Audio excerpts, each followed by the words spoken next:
মাত্র 3 ঘন্টার ট্রেন জার্নিতে যে কেউ এইভাবে মোষের মতো ঘুমোতে পারে, তোকে না দেখলে জানতাম না। বিশ্বাস কর মিস্টার পার্থিব ঘোষ।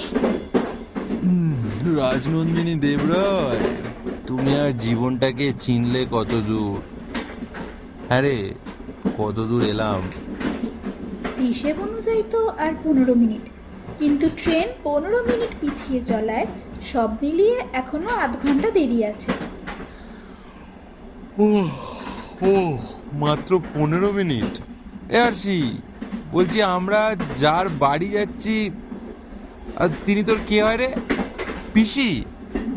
দেখলি আরশি, এই জন্য বলেছিলাম এই ঢ্যাঁড়সটাকে আনিস না। সব কেমন ঘেটে ঘ করে দিচ্ছে দেখ। উফ, তোরা ঝগড়াটা থামাতো, আমি বলছি। আরশি নিজের সিটে একটু ঠিকঠাক হয়ে বসে। সজল স্যারের মূর্তি কারচুপি কেসের পর থেকে আরশির গোয়েন্দাগিরির প্রতি শুধু ঝোঁকই বাড়েনি, বরং মনে প্রাণে সে একজন পেশাদার গোয়েন্দা হয়ে উঠেছে। ও, যদি আমায় ভুলে গিয়ে থাকেন, আমি হলাম রাজনন্দিনী দেবরায়, আরশির অ্যাসিস্ট্যান্ট। তবে ইতিমধ্যে পার্থিব আমার আর আরশির গোয়েন্দাগিরির গল্পে উড়ে এসে জুড়ে বসেছে। তবে বেশ কয়েক মাস হলো আরশি আর তেমন কোনো আনসলভড কেস বা মিস্ট্রি পায়নি যেটা দিয়ে ও নিজের মগজাস্ত্রের শান দিতে পারে। তাই মনের চাপা দুঃখ নিয়েই আরশি, পার্থিব আর আমি বেরিয়ে পড়েছি দিঘিপাড়া নামক একটি গ্রামের উদ্দেশ্যে। সেই গ্রামে আরশির মা, মানে আমার মামুনির বন্ধুর বাড়ি আছে, হালদার বাড়ি। এবার আমরা ওই বাড়িতে কেন যাচ্ছি, কি বৃত্তান্ত, সেটা আরশির মুখ থেকেই শুনে নেওয়া যাক। গায়ত্রী হালদার, মায়ের বান্ধবী। আমার মায়ের ছোটবেলাটা দিঘিপাড়াতেই কেটেছে, তো গল্পটা বেসিক্যালি মায়ের মুখেই শোনা। ওই হালদার পরিবার হচ্ছে ওই গ্রামের জমিদার বংশ। গায়ত্রী হালদার মানে গায়ত্রী মাসির একমাত্র ভাই শঙ্খ হালদার ছিলেন চিরকালই উদাসীন মনোভাবাপন্ন। তাকে দিয়ে আর জমিদারি চলল না, তাই গায়ত্রী মাসি নিজের পরিবারের স্বার্থে, পরিবারের সুনাম বজায় রাখতে নিজের কাঁধে হালদার বাড়ির মর্যাদা আর ওই গ্রামের দায়িত্ব তুলে নেন। প্রথমে অনেক সমস্যা তৈরি হয়েছিল, বলা ভালো সমস্যা তৈরি করা হয়েছিল। তবে গায়ত্রী মাসির স্নেহ যত্নের কাছে বশ মানে গ্রামের প্রত্যেকে। তা এই গায়ত্রী মাসির বাড়িতে খুব ধুমধাম করে দুর্গাপুজো হয়। গ্রামের বনেদি বাড়ির দুর্গাপুজো? আর তুই এতগুলো বছর তা মিস করেছিস? ইস, আমার তো শুনেই আফসোস হচ্ছে ভাই। আমাকে তো বহুবার ডেকেছে, কিন্তু কখনো যাওয়া হয়নি। মা যদিও আসে প্রতি বছর, তবে এবারে নন্দিনীও জোর করলো, তুইও পেছনে পড়ে গেলি। আমারও হাতে তেমন কোনো কাজ ছিল না, তাই সব মিলিয়ে বেরিয়ে পড়লাম আর কি। একটু হাওয়া বদলও হবে আর গায়ত্রী মাসির সাথে দেখাও হবে। ওই রথ দেখা আর কলা বেচার মতো ব্যাপার। আচ্ছা আরশি, একটা প্রশ্ন রয়ে গেল। ওই অত বড় বাড়িতে কি তোর গায়ত্রী মাসি একা থাকেন? না না, তা কেন? গায়ত্রী মাসির ছেলে, বৌমা আর একটা ছোট নাতনিও আছে, আর 2-3 জন পরিচারক পরিচারিকা, সকলেই থাকেন ওই বাড়িতে। তবে গায়ত্রী মাসির ভাইটা কোথায় বলতে পারবো না, কারণ মায়ের মুখে ওনার কথা খুব একটা শুনিনি। ভরা সংসার। এবার যে যার নিজের সংসার গুটিয়ে এক পা করে সামনের দিকে এগিয়ে চলতো। স্টেশন এসে গেছে, এখানে কিন্তু ট্রেন মাত্র 2 মিনিট দাঁড়াবে। নে তাড়াতাড়ি নে। দিঘিপাড়া খুব ছোট্ট একটা গ্রাম, কিন্তু এত অপূর্ব সুন্দর যে ভাষায় ব্যক্ত করা সম্ভব নয়। সর্ষের ক্ষেতটা হচ্ছে তার মধ্যে সবচেয়ে আকর্ষণীয়। একটা টোটো ধরে আমরা 3 জন চললাম হালদার বাড়ির উদ্দেশ্যে। যেতে যেতে ভাবছিলাম, গ্রামের বাতাসে যে মাদকতা থাকে তা শহরের দূষিত বাতাসে খোঁজা বোকামি মাত্র। টোটোতে যেতে যেতে আমাদের কানে ভেসে আসে কাঁসর ঘন্টার শব্দ। বুঝতে বাকি রইল না আমরা আমাদের গন্তব্যের খুব কাছে এসে উপস্থিত হয়েছি। আর সত্যিই তাই, চোখের পলকে আমরা হালদার বাড়ির সামনে উপস্থিত হই। নেম প্লেট না থাকলেও মূর্খদেরও বুঝতে অসুবিধা হবে না এটাই হালদার বাড়ি, কারণ এই গ্রামে ছাদ পাকা বাড়ি হাতে গুনে এক দুটো আছে কিনা সন্দেহ, আর সেখানেই একটা গোটা এলাকা জুড়ে এত বড় বাড়ি। তা হালদারদের জমিদার বাড়ি হবে না তো কি হবে? এদিক ওদিক না ভেবে আমরা ওই বাড়ির ভেতর প্রবেশ করি। একজন বছর 30-এর ভদ্রলোক বেশ তড়িঘড়ি করে বাইরে সদর দরজার দিকেই আসছিলেন। আমাদের সামনে আচমকা আসতেই বেশ বিরক্ত হয়ে উনি বলে উঠলেন, আপনারা কি চাই এই বাড়িতে? ঠিক চিনলাম না তো। নমস্কার, আমি আরশি সেন। গায়ত্রী মাসির নিমন্ত্রণ পেয়ে আমরা এসেছি। ওহ, মায়ের নিমন্ত্রিত।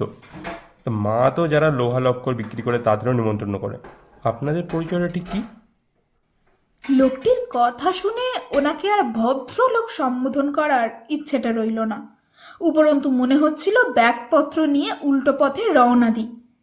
কিন্তু এমন সময় বাড়ির অন্দরমহল থেকে একটা অচেনা কণ্ঠস্বর ভেসে আসে। তোমার মনে হয় না সন্দীপ, তুমি তোমার ভদ্রতার সীমাটা উল্লঙ্ঘন করে যাচ্ছ? গলার স্বর শুনে আন্দাজ করেছিলাম মহিলার বয়স প্রায় মামুনির বয়সের কাছাকাছিই হবে। ওনারা লোহালক্কর বেচুক বা আমার জ্ঞাতির হোক, ওনারা এই বাড়ির নিমন্ত্রিত আর অতিথি নারায়ণ। তাদের সাথে দুর্ব্যবহার করা কি উচিত? তোমার বিবেক কি বলে সন্দীপ? কি করব বলো মা? বিবেক, মানবিকতা এগুলোর উপর অধিকার তো একমাত্র তোমারই। তাই আমার বিবেক আমাকে আর কিছু বলে না। পুজোর দিনে অশান্তি না করলেই কি নয়? করতাম না তো, কিন্তু তুমি যেটা করেছো সেটা ঠিক। ভোজন জেঠু এই বাড়িতে কাজ করে, হ্যাঁ মানছি ও ম্যানেজার, কিন্তু তাও আমাদের পয়সার পালিত কর্মচারী উনি। আর তুমি তাকে বলেছো সে যাতে আমাকে কোনো টাকা পয়সা না দেয়। কেন? টাকাটা কি ওই ভোজন জেঠু নিজের পকেট থেকে দিচ্ছে? টাকাটা আমাদের বাড়ির উপার্জনের টাকা, অথচ সেই অর্থের উপর আমার মানে এই বাড়ির ছেলের কোনো অধিকারই নেই। আমাকে টাকা চাইতে হবে আমাদের পয়সার পালিত ওই কর্মচারী থেকে। ভদ্রভাবে কথা বলো সন্দীপ। লাউডালা, সোজা কথা সোজাভাবে বলছি, তাতেও এত কথা? অনেকক্ষণ ধরে তোমার অসভ্যতামি আমি সহ্য করছি। এরপর যদি বাড়াবাড়ি করো তাহলে কিন্তু আমি ভুলে যাব তুমি আমার সন্তান। আর আমাকেও এর থেকে বেশি চটিও না, ফল ভালো হবে না এতে।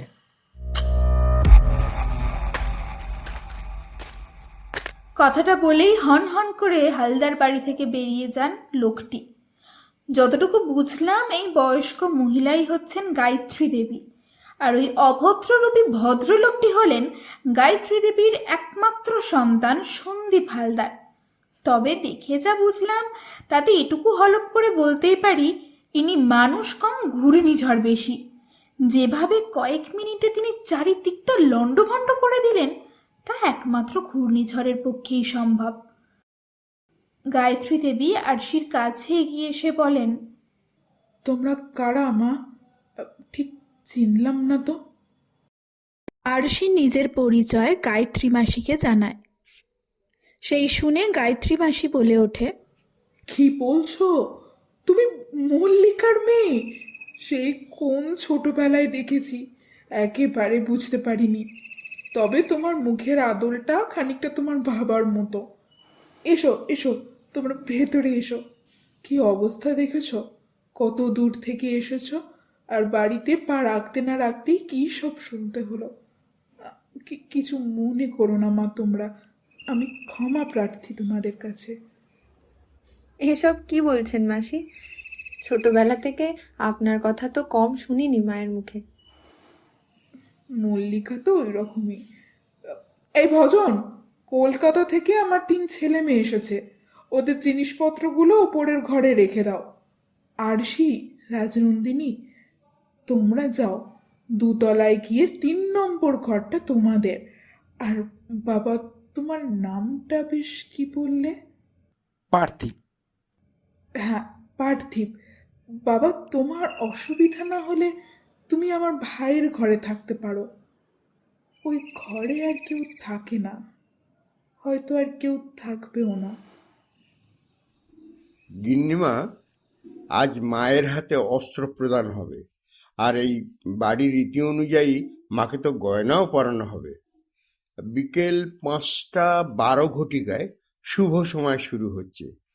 গয়নাগুলো তার আগে বের করে পরিশুদ্ধ করে রাখার ব্যবস্থা করে রাখবেন। বেশ, আমি স্বপ্নাকে বলে রাখবো। গায়ত্রী মাসি, ইনি? উনি আমাদের বাড়ি পুজো আর্চা করেন। তোমরা ওনাকে ঠাকুর জেঠু বলে রাখতে পারো। দেখেই তো বোঝা যাচ্ছিল উনি পুরোহিত কোচের কেউ একজন। তাহলে তুই আবার আঁক বাড়িয়ে জিজ্ঞাসা করতে গেলি কেন? সব কিছু জেনে রাখা ভালো, কখন কোথায় কি দরকার পড়ে। বলছি মা, তোমরা ওপরে গিয়ে হাত মুখ ধুয়ে বিশ্রাম নাও, কেমন? কম তো রাস্তা নয়। বিকেল থেকে পুজোর আসল আমেজটা পাবে। গায়ত্রী মাসির শেষ কথাটাতেই আমি মনে প্রাণে পুজো পুজো অনুভব করতে পারছিলাম। যাই হোক, আমরা 3জন সিঁড়ি ধরে দোতলায় এলাম। সেখানে এসে আরও এক আগন্তুকের সাথে আমাদের দেখা হয়। বৌরানী, ঠাকুরের ভোগটা দালানে রেখে দেব? উত্তরে ওই পরিচারিকার বৌরানীর সম্মতিসূচক ঘাড় নাড়লেন শুধু। সত্যি বৌরানীই বটে। 8 পৌড়ে লাল তাঁতের শাড়ি, গা ভর্তি সোনার গহনা, নাকের ওই টানা নোলক, মাথা ভর্তি লাল সিঁদুরে বুঝতে খুব একটা অসুবিধা হয়নি ইনি এই বাড়ির দ্বিতীয় জমিদার গিন্নি, অর্থাৎ গায়ত্রী মাসির পুত্রবধূ। তবে ভদ্র মহিলা ছিলেন শান্ত সমুদ্রের মতো, যার গভীরতা প্রবল। তিনি আমাদের দেখেও কিছুটি না বলে সিঁড়ি ধরে নিচে নেমে গেলেন। আরশি বরাবরের মতো সব কিছু দেখে শুনে ওই চিরাচরিত হাসি হেসে ঘরের পথে পা বাড়ায়। তারপর যে কখন দুপুর গড়িয়ে রাত হয়ে গেছে তারই অত্যা নেই। বাড়ির পুজোর মধ্যে একটা আলাদাই গন্ধ থাকে। হাসি মজা গল্পে দারুণ কাটছিল দুর্গাপুজোর পঞ্চমী সন্ধেটা। তবে এত ঠাট্টা গল্পের মাঝে ঠাকুর জেঠুর থেকে নানান পৌরাণিক কাহিনী শোনা এ কিন্তু অন্য পাওনা। মহাভারতে প্রজা পূরণকারী রাজা কংসের গল্পটা হয়তো অনেকেরই মনে আছে। নিজের বাবা রাজা উগ্রসেনকে বন্দি করে কংস মথুরায় রাজা হয়েছিলেন। এ সময়ে কংসের বোন দেবকীর সাথে বাসুদেবের বিয়ে হয়। বিয়ের সময় কংস দৈববাণী শুনতে পান দেবকীর 8ম সন্তান তাকে বধ করবে। কংস তখন দেবকী ও বাসুদেবকে কারারুদ্ধ করেন, আর কারাগারে 6টা সন্তান জন্ম নিলে সবাইকে কংস মেরে ফেলে। ভাদ্র মাসের কৃষ্ণপক্ষে 8ম তিথির মধ্যরাত্রে জন্ম হয় কৃষ্ণ নামে 8ম পুত্রের।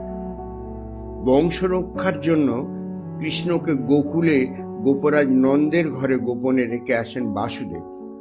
একই রাতে গোপরাজ নন্দের ঘরে জন্ম নেয় তার কন্যা দেবী মহাশক্তি রূপে যোগমায়া। নন্দের স্ত্রী যশোদার কাছে কৃষ্ণকে রেখে ওই রাতে যোগমায়াকে মথুরায় নিয়ে আসেন বাসুদেব। কংস তখন যোগমায়াকে পাথরে নিক্ষেপ করে হত্যা করার আদেশ দেন, কিন্তু যোগমায়া নিক্ষিপ্ত অবস্থায় আকাশে উঠে নাকি বলেন, তোমারে বধিবে যে। গোকুলে বাড়িছে সে, এটা তো কালকেই আমি শুনেছি। ওরে পাকা বুড়ি, সব জানে। হ্যাঁ, যেটা বলছিলাম, তারপর গোকুলে বেড়ে ওঠা সেই কৃষ্ণ বড় হলে শেষ পর্যন্ত কৃষ্ণের হাতেই কংসের মৃত্যু ঘটে। ঠাকুর জেঠুর মতো গল্প বলার দক্ষতা কিন্তু সকলের থাকে না। তবে আমাদের আসরের আসল তারকা ছিল সন্দীপবাবু আর তার স্ত্রী স্বপ্না দেবীর 4 বছরের ছোট্ট কন্যা শরণ্যা। তার আধো আধো দুষ্টুমি মাখানো কথা আমাদের কাছে সেরা প্রাপ্তি ছিল। বনেদি বাড়ির পুজোয় যে এত প্রাণ লুকিয়ে থাকে তা গায়ত্রী মাসির বাড়ি না এলে জানাই হতো না। আচ্ছা, তোমরা সবাই জানো কি আরশি কিন্তু দারুণ গান গায়। তাই নাকি? না মানে ওই একটু আধটু গলা সাদি আর কি, বিশেষ কিছু না। এমন সুন্দর আলো ঝলমলে ঠাকুর দালানে একটা গান হয়ে যাক নাকি? না বলার চেষ্টাই করবি না। একটা গান, তোর পছন্দের যে কোনো একটা গান।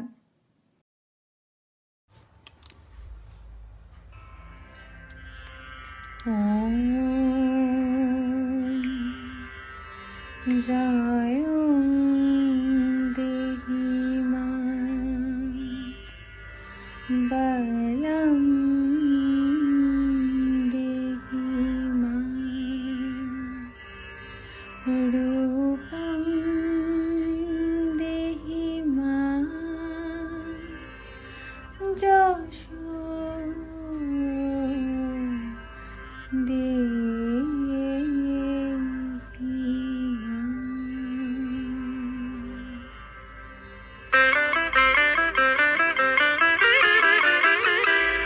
আজ বাজে মন মাঝে ওই আগমনের গান, জগৎ জননী মাকে করে আহ্বান, জগৎ জননী মাকে করে আহ্বান। আজ বাজে মন মাঝে ওই আগমনের গান, জগৎ জননী মাকে করে আহ্বান, জগৎ জননী মাকে করে আহ্বান। মনে রম করে ভাসে তোমার সে আলো ভরা মধুমুখ গান, তোমার সে আলো ভরা মধুমুখ গান। মায়ের মূরতি ধরে জাগো তুমি জাগো, মায়ার বিনাশ করে জাগো তুমি জাগো। আজ বাজে মন মাঝে ওই আগমনের গান, জগৎ জননী মাকে করে আহ্বান। বাহ আরশি, দারুণ হয়েছে, দারুণ। আর দীক্ষেতে যত মচ্ছপ চলতে বাড়িতে মচ্ছপ। এনার সমস্ত ভালো কাজে এত অনিয়া কেন? ওর কথায় অত গুরুত্ব দিও না মা, ওর মাথাটা আসলে একটু গরম। তবে তুমি কিন্তু দারুণ গাইলে, প্রাণটা জুড়িয়ে গেল। সত্যিই তাই।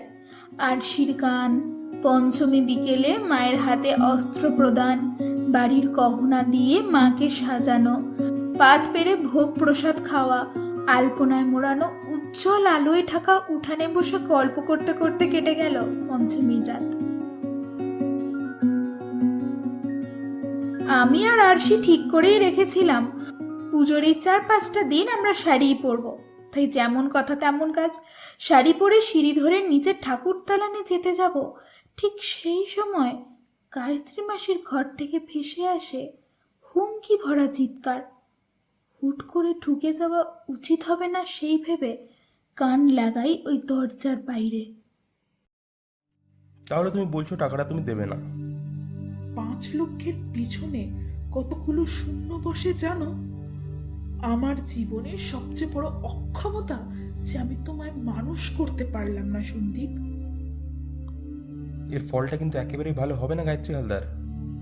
বাহ, এখন মাকে নাম ধরে ডাকছো। তোমার মতো ছেলে থাকার থেকে না থাকা ভালো। তোমায় আমি ত্যায্য সন্তান করব সন্দীপ, এই আমি বলে রাখলাম।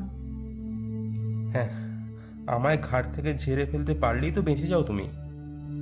তুমি যদি কোনোদিনও জানতে পারো যে আমি তোমার জন্য কি কি করেছি সন্দীপ, তাহলে তুমি তোমার করা প্রতিটা অপমানের জন্য আক্ষেপ করবে। এই জমিদারি, এই বাড়ি, এই সম্পত্তি কোনো কিছুই কিন্তু তোমার হওয়ার কথা নয় সন্দীপ। এ তাও কি? রাজনন্দিনী মা, তুমি এখানে? ভাবা চাকা খেয়ে যাই আমি। ঠাকুর জেঠু আবার কিছু সন্দেহ করলেন না তো, যদি এই বাড়ির সবাই আমায় ভুল বোঝে? ঠাকুর জেঠু, আপনি এখানে? আসলে আমি নিচেই যাচ্ছিলাম। হ্যাঁ মা, চলো, নিচে তোমার বান্ধবীও আছে। আচ্ছা, বলছি, গিন্নিমা কি ঘরে আছেন? বারান্দায় আমার আর ঠাকুর জেঠুর কণ্ঠস্বর শুনতে পেয়ে গায়ত্রী মাসির ঘর সম্পূর্ণ শান্ত হয়ে যায়। খানিক বাদেই গায়ত্রী মাসির ঘর থেকে বেরিয়ে আসেন সন্দীপ হালদার। আমাকে দেখেই বেশ ক্ষিপ্ত কণ্ঠে উনি বললেন, খেয়ে দিয়ে কোনো কাজ নেই, বাড়ি ভর্তি বাইরের লোকের ভিড়, নিজের বাড়িতে নিজেরই কোনো প্রাইভেসি নেই। ওই গৌর, গাড়ি বের কর, বেরোবো। মাথায় রক্ত জড়ে গিয়েছিল আমার। যতই হোক, আমরা তো নিমন্ত্রিত, বারবার ওনার কাছে অপমানিত হতে কার ভালো লাগে? তুই কিছু বলতে পারলি না ওই অসভ্য লোকটাকে? পিছন ফিরে দেখি পার্থিব এসে দাঁড়িয়ে রয়েছে। ছাড় তো, পুজো বাড়িতেও অশান্তি ভালো লাগে না। দেখবি কোনোদিন আমার রাগের মাথায় পড়বে, যা পারবো শুনিয়ে দেব। উফ, ছাড় না, তুই চল তো এখান থেকে। পার্থিব আর আমি নিচে যাওয়ার আগে শুনতে পেলাম ঠাকুর জেঠু গায়ত্রী মাসিকে বলছেন, বলছি, গিন্নিমা, একটু কথা ছিল যে। গায়ত্রী মাসির উত্তরটা আর শুনতে পাইনি, কারণ গায়ত্রী মাসির ঘরের দৌড় বন্ধ হয়ে গিয়েছিল। নিচে এসে দেখি আরশি ওই বাড়ির পরিচারিকা ঝিনুকের সাথে গল্প করছে। আরশির সামনে যেতেই সে বলে ওঠে, কি ব্যাপার ম্যাডাম, মুডটা ঠিক নেই মনে হচ্ছে? অসভ্য লোকজন দেখেছি জানিস তো, কিন্তু সন্দীপ বাবুর মতো অসভ্য লোক আমি দুটো দেখিনি। কি হয়েছে? তোকে কিছু বলেছে? খুলে বল তো সবটা। আমি আরশিকে একদম প্রথম থেকে পুঙ্খানুপুঙ্খ বিবরণ দিলাম সকাল থেকে যা যা হয়েছে। 5 লক্ষ টাকা? স্ট্রেঞ্জ। আরশি গুন্ডাদের মতো হুমকি দিচ্ছিলেন জানিস। লোকটা খুব একটা সুবিধার না, আর আমরা যতদিন এখানে আছি ফালতু ফালতু ওনার সাথে কোনো তর্কাতর্কির দরকার নেই। এই যে পার্থিব স্যার, আপনাকে না বেশি করে বলছি। চেষ্টা করব মাথা ঠান্ডা রাখার। তবে বুঝলি আরশি, আমার না অন্য একটা বিষয় খটখাটা লাগছে। গায়ত্রী মাসি এই কথাটা কেন বলল বলতো, যে এই সম্পত্তি বাড়ি কোনো কিছুই তোমার পাওয়ার কথা না, কিন্তু সন্দীপবাবু তো এই বাড়িরই উত্তরাধিকারী। আচ্ছা, তোরা কখনো গায়ত্রী মাসির স্বামীর ছবি বা ওনার কথা শুনেছিস? না, আমরা কি করে জানবো? আমরা তো যা জানার তোর থেকেই শুনেছি, তোর থেকেই জেনেছি। তাহলে তুই কি বলতে চাইছিস আরশি? সন্দীপ হালদার অ্যাডপ্টেড? জানি না ভাই, কিছুই জানি না, বাট আপাতত জানি যে আজ দুপুরে লুচি, ছোলার ডাল আর বেগুন ভাজা আছে। আমি জানতাম আরশি নিজের সন্দেহের বহিঃপ্রকাশ কোনোভাবেই করবে না যতক্ষণ না সে প্রমাণ পায়। তাই আমরাও আর ওকে ঘাটালাম না, মনোনিবেশ করলাম ষষ্ঠীর পুজো আর পুজোর খাওয়া দাওয়ার দিকে। অতিরিক্ত কাজের চাপ, কলকাতা থেকে দিঘিপাড়া জার্নি, পুজোর আনন্দ, হই হই, এইসবের মাঝেও শরীর আর সাথ দিল না। দুপুরের চম্পেশ ভুড়ি ভোজের পর বিছানায় শরীর এলাতে ঘুম এসে গেল। ঘুম যখন ভাঙে তখন নিচে থেকে ভেসে আসছে কাঁসর ঘণ্টার শব্দ, পাড়া প্রতিবেশীদের উল্লাস। চোখ যেন খুলতেই চাইছে না, তাও কোনোভাবে চোখ তুলে তাকাতে দেখি ঘরটা অন্ধকার হলেও জানলা দিয়ে বাইরের সুন্দর রোশনাই ঘরে এসে ঘরটা একটা মায়াবী ছায়ায় চারিদিকটা মুড়ে দিয়েছে, আর সাথে বইছে মিষ্টি একটা হাওয়া। পুনরায় ইচ্ছা করছিল নরম বালিশে মাথা রেখে আর একবার দারুণ একটা ঘুম দিয়ে দিই, কিন্তু বাদ সাধল আমার জীবনের চরমতম শত্রু এবং হঠাৎ হয়ে যাওয়া বন্ধু পার্থিব। প্রথমত ঘরে এসে সুইচ বোর্ডে যতগুলো সুইচ ছিল সে সব অন করে দেয় সে, এবং ঘরে এতক্ষণ যে স্বর্গীয় পরিবেশের সৃষ্টি হয়েছিল তা দফা রফা করে দিল। উপরন্তু আরে কি রে কুম্ভকর্ণের মাসি, আর কত ঘুমোবি? আরে নে, ওট ওট ওট, রেডি হয়ে নে। আরে চল চল চল, বেরোতে হবে। ওট ওট। তুই ঘর থেকে এক্ষুনি বেরোবি পার্থিব, আমি তোকে যে সহ্য করতে পারছি না। তা বললে শুনছে কে? চলুন মহারানী, উঠুন। আর কত আর কত? এমন হনুমানের মতো হুভাবছে করছিস, যাবি কোন চুলোয়? আরশি ঠিক করেছে গ্রামটা ঘুরে দেখবে। গ্রামে আরো টুকটাক পুজো হয়, আরশি খোঁজ নিয়ে যাবে। এইবার তো চল। আরে চল চল। আমি তোকে একটুও বিশ্বাস করি না। আর সে এসে বলুক তাহলে। আমি জানতাম পার্থিবের একার দ্বারা তোর এই মহা ঘুম ভাঙানো না সম্ভব হবে না। এই যে আমি আরশি সেন বলছি, আমরা এখন ঘুরতে বেরোবো। নে ওঠ, এবার রেডি হ। অগত্যা যেতে আমাকে হতোই। সন্ধে 7টা নাগাদ আমরা 3 বন্ধু বেরোলাম দিঘিপাড়ার ঠাকুর দেখতে। সত্যি কলকাতার পুজো আর গ্রামের দুর্গাপুজোর মধ্যে কত তফাৎ, তাই না?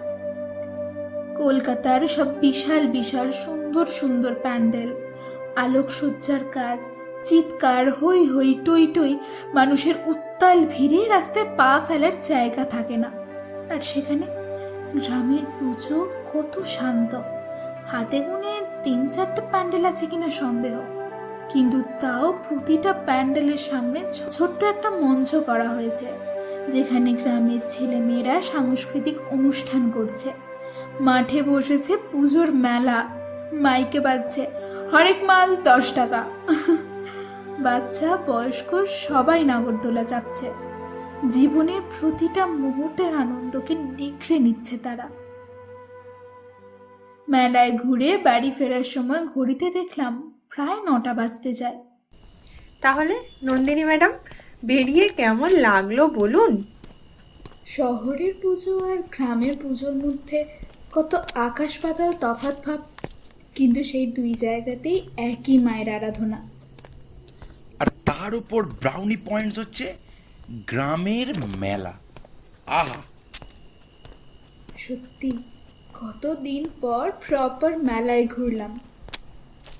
কিন্তু রাজনন্দিনী ম্যাডামের ইকো পার্কের মেলা বেশি পছন্দের না? না মানে সেরকমই তো জানতাম আমি আর কি। হিপোক্রিটদের মতো কথা বলিস না তো। দুটো মেলারই আলাদা আলাদা সৌন্দর্য আছে।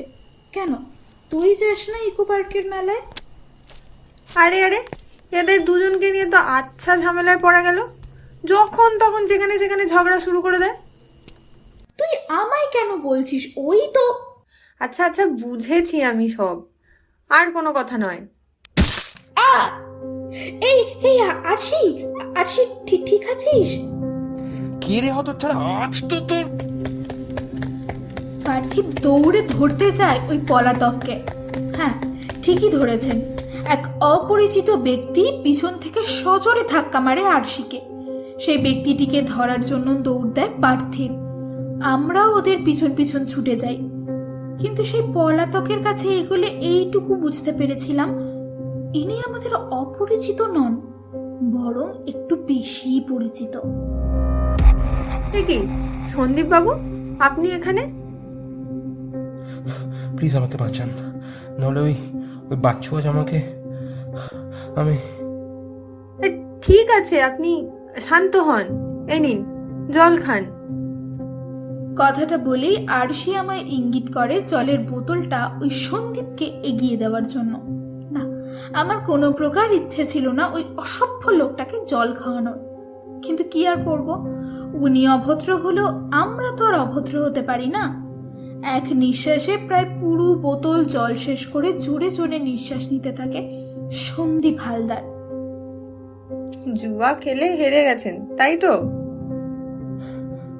সেদিন দরজার আড়ালে দাঁড়িয়ে সব শুনেছেন, তাই না? সন্দীপ হালদারের তীক্ষ্ণ নজর এসে পড়ে আমার উপর। কে কে শুনেছে? তার থেকেও বড় বিষয়, আপনি একজন জুয়ারি। উপকার করেছেন মানে এই নয় যে আমি আপনাদের আমার ব্যক্তিগত জীবন নিয়ে কথা বলার অধিকার দিয়েছি। গায়ত্রী মাসির মতো অত ভালো মানুষের সন্তান হয়েও আপনি এতটা হীন মানসিকতার হলেন কি করে সন্দীপবাবু? বাইরে থেকে যা চকচক করে তা সবসময় শোনা হয় না আশি দেবী। আর সেখানে দাঁড়াননি সন্দীপবাবু, কিন্তু ইতিমধ্যে আমি আর পার্থিব গিয়েছিলাম মারাত্মক চোটে। দেখেছিস তো ঠিক কি কারণে আমি এই লোকটাকে জাস্ট সহ্য করতে পারি না। আহ নন্দিনী, ঠান্ডা। না মানে সিরিয়াসলি, এত কিছুর পরও শান্ত থাকতে বলবি তুই? ও তো গায়ত্রী মাসিকেও তুই কি করে জানলি কথাটা ও গায়ত্রী মাসিকেই বলেছে? একটা 5 বছরের বাচ্চাও বলে দিতে পারবে। কিন্তু আমরা তো আর 5 বছরের বাচ্চা নই নন্দিনী। সন্দীপবাবু বলেছেন চকচক করলেই শোনা হয় না। এখানে আসল সোনাটা কে আর নকলটাই বা কে, সেই বিষয়ে উনি তো কিছুই বলেননি। এই শোন, ফার্স্ট অফ অল এই বাবু বাবু করাটা বন্ধ কর, অসহ্য লাগছে শুনতে। আচ্ছা মা আমার, আর রাগ করতে হবে না, চল বাড়ি যাই। আর পার্থিব, নন্দিনী, একটা কথা প্লিজ মাথায় রাখবি, বাড়িতে গিয়ে এই বিষয় মানে সন্দীপ হালদারকে নিয়ে গায়ত্রী মাসি কেন, বাড়ির কারোর সাথেই কোনো আলোচনা নয়। এটাতেও তোর আপত্তি? আমার মনে হয় নন্দিনী, হাসি যেটা বলছে সেটা আমাদের শোনা উচিত। যা পারিস কর তোরা। আহ নন্দিনী, এত রাগ করতে নেই রে। আরে আরে কোথায় চললি একা একা? আরে এই নন্দিনী, ঝোপে ঝাড়ে কিন্তু ভূত থাকে। থাকুক, তোদের তাতে কি? আরে বাবা দাঁড়া, কি আশ্চর্য। বাড়ি ফিরে আসি আমরা। আগামীকাল মহাসপ্তমী, পুজোর এই 4টে দিনের আমেজই আলাদা থাকে। আর আগামীকালের মহা আকর্ষণ হবে নবপত্রিকা স্নান। কাল আর সীমা সবাইকে নিয়ে যাস, দেখবি খুব আনন্দ পাবি। নিশ্চয়ই যাব মাসি। কাল কখন বেরোবেন ঠাকুর জেঠুরা, জানো কিছু? পদ্মদিঘি তো বাড়ির একদম পাশেই, লগ্ন পড়েছে ওই 4:21। ধর না, ওই 3:45 সময় বেরোবে। ওরে বাবা, অত ভোরে? আগে অত ভোরে? চল শুয়ে পড়ি, রাতও তো অনেক হলো। পার্থিব, গুড নাইট। হ্যাঁ রে, গুড নাইট। কাল ভোরে ঘুম না ভাঙলে ফোন করে দিস। আর আসি, কথাটা তোকেই বললাম, কারণ কুম্ভকর্ণের মাসিকে তো আর ঘুম ভাঙানোর কথা বলা যায় না। দেখেছিস কেমন বাঁদর? চল এবার ঘুমোতে যাই। গায়ত্রী মাসি, আসি হ্যাঁ? আয় মা। মাসি, তুমি যাবে না ঘুমোতে? রাত তো অনেক হলো। মায়ের কাছে বসে থাকি কিছুক্ষণ একা একা, মা মেয়ের অনেক কথা জমে আছে। তোরা যা।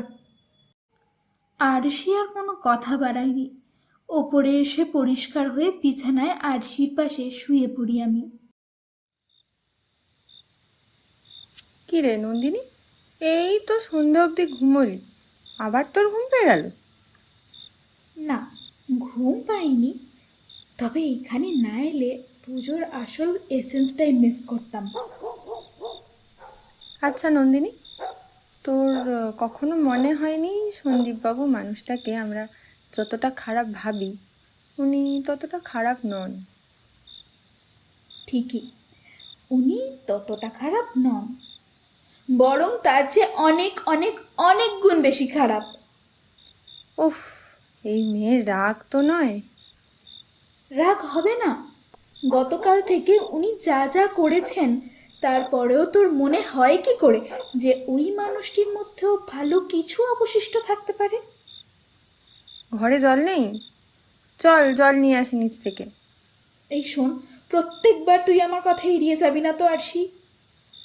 আরে চল না, আছি তো আমি তোর সাথে। আরশি প্রায় আমার হাত দুটো টেনে ঘর থেকে বেরিয়ে বারান্দা পেরিয়ে সিঁড়ির কাছে যায়, কিন্তু মাঝ বারান্দায় যেতেই আমরা টের পাই ঠাকুর দালান থেকে ভেসে আসছে 2 জন মানুষের কথোপকথনের শব্দ। বলতো আরশি? কান পেতে শোনার চেষ্টা কর। আমরা দেখতে পাই ঠাকুর দালান অন্ধকার থাকায় মেঝেতে 2 জনের ছায়া পড়েছে। কিন্তু ছায়া দেখে তো এইটা অনুমান করা মুশকিল যে ওই 2 জন আসলে কারা। কান দুটো রেলিংয়ের পাশ কাটিয়ে যতটা নিচের দিকে নামানো যায় ততটা নামিয়ে দিলেও অস্পষ্ট কিছু কথা ছাড়া আর কোনো কিছুই আমাদের কানে আসেনি। তবে যতটা শুনেছিলাম সেটা নিজের মতো সাজিয়ে নিয়ে বললে খানিকটা এরকম দাঁড়ায়, এই বাড়ির ইতিহাস বাইরে বেরোলে সর্বনাশ হয়ে যাবে। চল না, নিচে গিয়ে চার্জ করি। এটা সব থেকে বড় বোকামি হবে। শোন, আমার মনে হয় ওরা কিছু টের পেয়েছে। চুপচাপ ঘরে ফিরে চল। না, সেই রাতে আর 2 চোখের পাতা এক হয়নি আমার, কারণ মাথা ভর্তি প্রশ্নের জট ঘুমকে আমার কাছে ঘেঁষতে দেয়নি। 1000 বার জিজ্ঞাসা করলো আরশি কোনো কিছুরই কোনো উত্তর করেনি। পরের দিন ভোরবেলা আমি, আরশি, পার্থিব বাড়ির প্রত্যেকে পদ্মদিঘিতে যাওয়ার জন্য ঠাকুর দালানে এসে জড়ো হয়। গিন্নিমা, আপনি অনুমতি দিলে আমরা রওনা দেব। আসুন, লগ্ন থাকতে থাকতে সব শুভ কাজ যেন সম্পন্ন হয়। আগে গিন্নিমা, বলি ও ভোজন, আমার পৈতে বাঁধার সুতোটা এনে রাখিস বাবা। ভজন জেঠু বেশি কথা বলেন না। ঠাকুর জেঠুর কথার উত্তরে সম্মতিসূচক ঘাড় নেড়ে উনি চলে যান। তারপর আমরাও বাড়ির সকলের পিছন পিছন পদ্মদিঘির উদ্দেশ্যে বেরিয়ে পড়ি। নবপত্রিকা স্নানেরও যে এত নিয়ম থাকে তা সচক্ষে না দেখলে এই জীবনে আর জানা হতো না। সময় তখন সকাল 7টা। বাড়ি ফিরে আসি আমরা। বাড়ি ফিরে দেখি গায়ত্রী মাসি হাসি হাসি মুখ নিয়ে দাঁড়িয়ে রয়েছেন সদর দরজার সামনে। তা কেমন দেখলে নবপত্রিকা স্নান? দারুণ, অসাধারণ। এখানে না এলে এসব কিন্তু মিস হয়ে যেত। চিন্তার কি, প্রতি বছর চলে এসো। হালদার বাড়ির দরজা তোমাদের জন্য চিরকাল খোলা থাকবে। শুধু হালদার বাড়ি আর দুর্গাপুজোর জন্য নয়, হালদার বাড়ির আসল প্রাণ এই যে তুমি, তোমাকেও যে আমাদের জন্য থাকতে হবে। দেখলাম গায়ত্রী মাসির উজ্জ্বল মুখটা কেমন ম্লান হয়ে এলো। আমি আর কতদিন? আরে পুজোর দিনে আবার এসব কথা কেন? তোমরা যাও, গিয়ে একটু বিশ্রাম নাও। কোন ভোরে উঠেছো সেই? আচ্ছা গায়ত্রী মাসি, একটা প্রশ্ন বহুদিন আমার বড্ড জ্বালাচ্ছে। কি প্রশ্ন? গায়ত্রী মাসি, মেশো মানে তোমার হাজবেন্ড কি এই গ্রামেরই কেউ ছিলেন? চোখ ফিরিয়ে দেখি সন্দীপ বাবুর স্ত্রী স্বপ্না দেবী। আরশির এই সহজ একটা প্রশ্নে স্বপ্না দেবীর এইভাবে ভয় পেয়ে যাওয়ার কারণটা তখনও কিন্তু ঠিক বুঝে উঠতে পারিনি। এই দেখে দেখে বৌমা, কি যে করো না তোমরা সব। হ্যাঁ, একটু সাবধানে কাজকর্ম করবে তো। এই এত ভারী বাসন যদি পায়ে পড়ে যেত। আমি সব তুলে নিচ্ছি মা। থাক, তোমায় কিচ্ছু করতে হবে না। আমি ঝিনুককে বলে দিচ্ছি, ও সব করে দেবে। কিন্তু মা। বললাম না বৌমা, তুমি এখন যাও এখান থেকে। চোখের পলকে তত্তর করে সিঁড়ি ধরে ওপর তলায় উঠে যান স্বপ্না দেবী। আরশি বুঝতে পেরে আমাদেরকে বলে এখানে দাঁড়িয়ে আর কোনো লাভ নেই। ঘরে ফিরে আসি আমরা। সারা রাত ঘুম না হওয়ায় আমরা প্রত্যেকেই বাড়ি ফিরে ক্লান্ত শরীর নিয়ে ঘুমিয়ে পড়ি। দুপুর দুপুর স্নান সেরে মহা সপ্তমীর সাজ সেজে আমরা আজ ঠাকুর দালানে নই, ছাদে যাই। অসম্ভব সুন্দর একটা ছাদ বাগান রয়েছে হালদার বাড়িতে। তবে এইসব কিছুর মাঝে এটাও আমার নজর এড়ায়নি যে আজ আরশিকে বড্ড চিন্তিত দেখাচ্ছে। কি রে, কি হলো? কি ভাবছিস এত? কাল রাতে কারা ছিল কিছু টের পেয়েছিস? এক মিনিট। কি কেস কাল রাতের?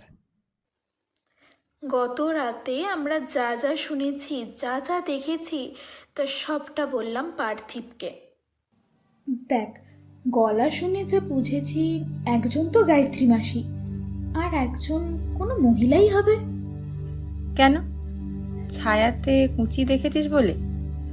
তা নন্দিনী, কুচি কি শুধু শাড়ির হয়, ধুতির হয় না? ধুতি? মানে সামনের জন মহিলা ছিলেন না? সে তো সময়ই বলবে। দুপুর গড়িয়ে সন্ধে হয়, তবে এই দুদিনে এইটুকু বুঝতে পেরেছি, হালদার বাড়ি নিয়ে আরশির মাথায় নির্ঘাত কিছু একটা চলছে। নিচে হই হল্লা আরতি হলেও আরশি নিজের ঘরে ঢিঠ হয়ে বসে রয়েছে। কিছু বেরোলো? না রে। আরে দেখ না, নিশ্চয়ই কোনো না কোনো ক্লু তুই ঠিকই পাবি। আচ্ছা নন্দিনী, ষষ্ঠী সকালের পর সন্দীপ বাবুকে আর বাড়ি ফিরতে দেখেছিস? না ফিরলেই ভালো, এলে তো আবার সেই ঝামেলাই করবে। তুই সন্দীপ বাবুর স্ত্রী স্বপ্না দেবীর চোখ দুটো দেখেছিস? ওনার চোখ দেখলে মনে হয় না ওনার অনেক কিছু বলার আছে, গোপন কিছু? মনে তো হয়। Something is really fishy. আমি কি জয়েন করতে পারি? যদি না বলি, তুই কি এখান থেকে চলে যাবি? উফ, দুজনে এক জায়গায় হলেই মল্লযুদ্ধ শুরু হয়ে যায়। আয় পার্থিব, বস। দূর, ওর কথা কে শোনে, বাদ দে না। তা তুই কিছু কিনারা করতে পারলি আর সে? না রে, মাথাটা যেন একেবারেই কাজ করছে না। কিরে নন্দিনী, তুই আবার কোথায় চললি? এখানে যখন আমার কোনো গুরুত্বই নেই, আমি থেকেই বার কি করব? আরে তা চললিটা কোথায়? ছাদে ভালো হাওয়া দিচ্ছে। যেমন কথা তেমন কাজ। আমার আবার সামনের মাসে বেশ কয়েকটা এক্সিবিশন আছে, তারই প্রচুর কাজ গচ্ছিতও আছে। একটার পর একটা ইমেল দেখতে দেখতে এমন ফোনের ভেতর ঢুকে যাই আমি, যে আমি টের করতেই পারিনি কখন আমার পিছনে কেউ একজন এসে দাঁড়িয়েছে। কাঁধে একটা নরম স্পর্শ পেতেই হকচকিয়ে উঠি আমি। কে? কিরে, ভয় পেয়েছিস নাকি? না না, ভয় কেন পাবো, খুব আনন্দ পেয়েছি। ছাদে বেশ ভালো হাওয়া আছে। কিরে, ফোনে কি দেখছিস? আরে একটা মানুষ এসেছে, একটু কথাবার্তা তো বল। তোর জরুরি কিছু বলার হলে বল, না হলে আমার মাথা খাস না তো। সামনে এক্সিবিশন, প্রচুর কাজ পেন্ডিং রয়েছে। আরে দূর, তোর সব সময় শুধু কাজ আর কাজ। আপনি আমায় আমার মায়ের বিরুদ্ধে যেতে বলছেন? আরে চাই না আপনার সত্যি শুনতে। যে সত্যি আমাদের প্রত্যেকের জীবন ছাড়খাড় করে দিতে পারে, সেই সত্যি জানার কোনো দরকার আমার নেই। হ্যাঁ, আমার পয়সার দরকার, খুব দরকার, কিন্তু সম্পত্তির জন্য নিজের প্রিয়জনের বদলে নয়। আর আপনি এই বিষয়ে মাথা না ঘামালেই ভালো হয়। নিজের আখের গুছিয়ে যেই মুহূর্তে এই বাড়ি ছাড়বেন, আর ভুলেও পিছন ফিরে তাকাবেন না, কথাটা মাথায় রাখবেন। আর চেষ্টা করবেন যাতে আমায় খারাপ হতে না হয়। কণ্ঠস্বরটা শুনে বুঝতে পেরেছিলাম ইনি সন্দীপ হালদার। পার্থিব আর আমি এক মুহূর্ত সময় নষ্ট না করে চটপট ঘরে এসে আরশিকে সবটা জানাই। আরশি সবটা খুব মন দিয়ে শোনে। বেশি দেরি হওয়ার আগে কাল সকালে গায়ত্রী মাসির সাথে কথা বলতে হবে। তোর কি মনে হয় আরশি, কে হতে পারে? মানে সন্দীপ বাবুকে কে উস্কাচ্ছে এ বাড়িতে? আচ্ছা, ওই ভোজন জেঠু নয় তো? সকালে মদ সেজে রাতে ছেলেকেই মায়ের বিরুদ্ধে যেতে বলছে। দেখ, এই মুহূর্তে কাউকেই সন্দেহের তীর থেকে সরানো যাচ্ছে না, তবে কে কাকে কি বলছে এর থেকেও ইম্পর্টেন্ট কেন বলছে, আর কিসের সত্যি এই বাড়িতে আসার পর থেকে বিভিন্নভাবে একটাই কথা উঠে এসেছে, সত্যিটা সামনে এলে নাকি সব ছাড়খাড় হয়ে যাবে। আরে কি এমন সত্যি? আর এই বাড়ির কারুর পেট থেকে কোনো কথা আমি বের করতে পারছি না। না না আরশি, এইভাবে হচ্ছে না, মনে হচ্ছে এবারে মগজাস্ত্রে শানটা দিতেই হবে। একটা গোয়েন্দা গোয়েন্দা গন্ধ পাচ্ছি মনে হচ্ছে। আরশি উত্তরে হাসে শুধু। বুঝতে পারি আরশি দিঘি পাড়াতেও কিছু একটা খেল দেখিয়ে তবেই যাবে। আসে অষ্টমীর সকাল। গত রাতে এত গুরুকুম্ভীর আলোচনার মাঝে ঘুমোতে বেশ দেরি হয়, তবে আজ সকালে ঘুম ভাঙে ঢাকের বাদ দিতে, তাই আমার সকালটা শুরু এমনিতেই খুব ভালো হয়ে গিয়েছিল। কিন্তু অন্যদিকে সেদিন সকাল থেকেই দেখছিলাম আরশি কেমন যেন উসখুস করছে। আরশির এমন ব্যাকুলতার কারণটা বুঝলাম খানিক পরেই। গিন্নিমা, ওই পুষ্পপত্রটা সাজিয়ে দেবার ব্যবস্থা করুন। গায়ত্রী মাসিকে দেখতে পেয়েই আরশি হন্তদন্ত হয়ে তার কাছে গিয়ে বলে ওঠে, গায়ত্রী মাসি, তোমার সাথে একটু কথা ছিল, তবে একান্তে। জরুরি কিছু?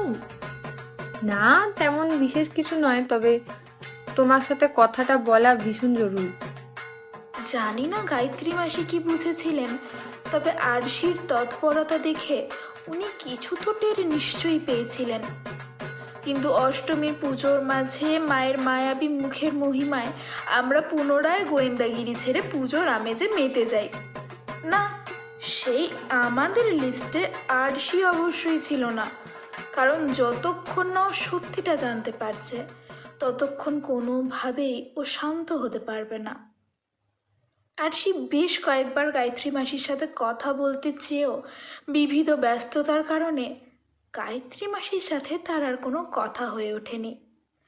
মহা অষ্টমীর সুস্বাদু ভোগ আস্বাদন করার পর একটা মিষ্টি রোদের চাদর গায়ে মুড়িয়ে চোখ বন্ধ করলে আবার গভীর ঘুমে আচ্ছন্ন হয়ে পড়ি আমি। নন্দিনী, ওঠ ওঠ রে।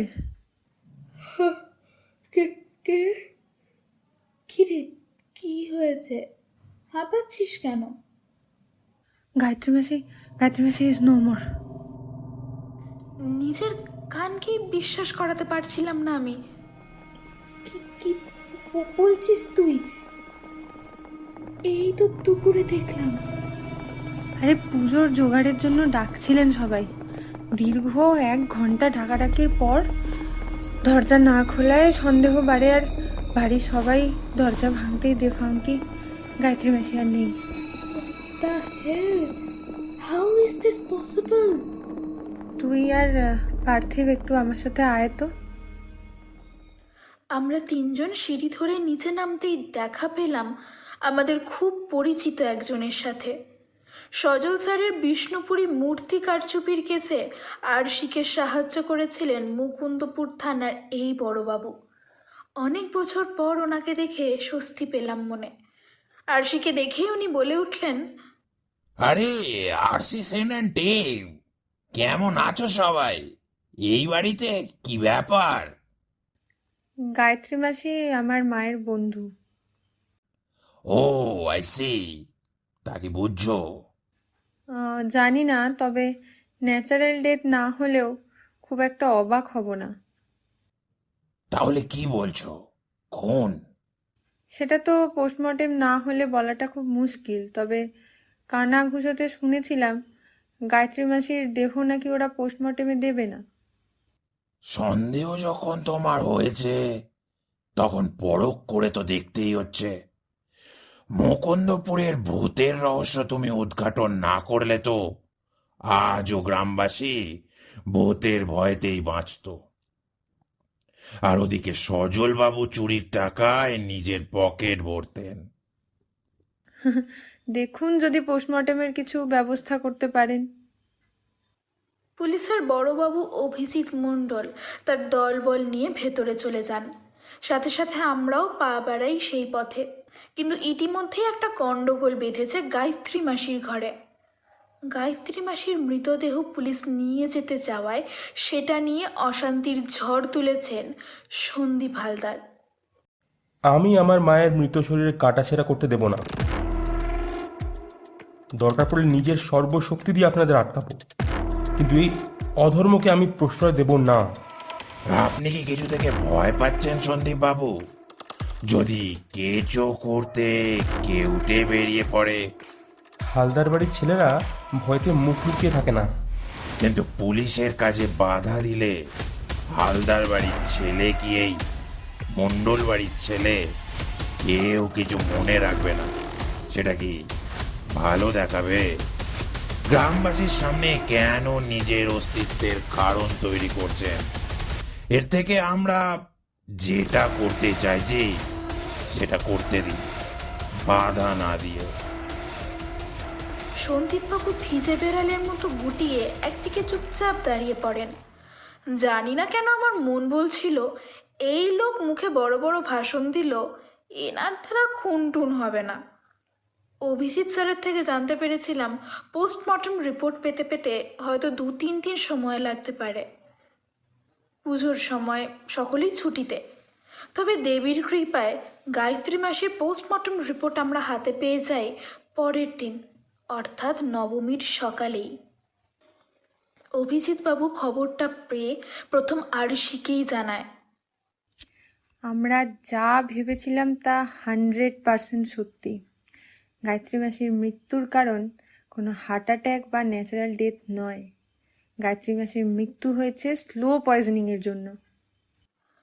আরশি তৎপরতার সাথে অভিজিৎ বাবুকে বাড়ির সকলের সাথে কথা বলার পরামর্শ দেয় এবং আরশি এও আর্জি জানায় যাতে বাড়ির লোকের সাথে কথোপকথনের সময় আমরা 3 জন সেই স্থানে উপস্থিত থাকতে পারি।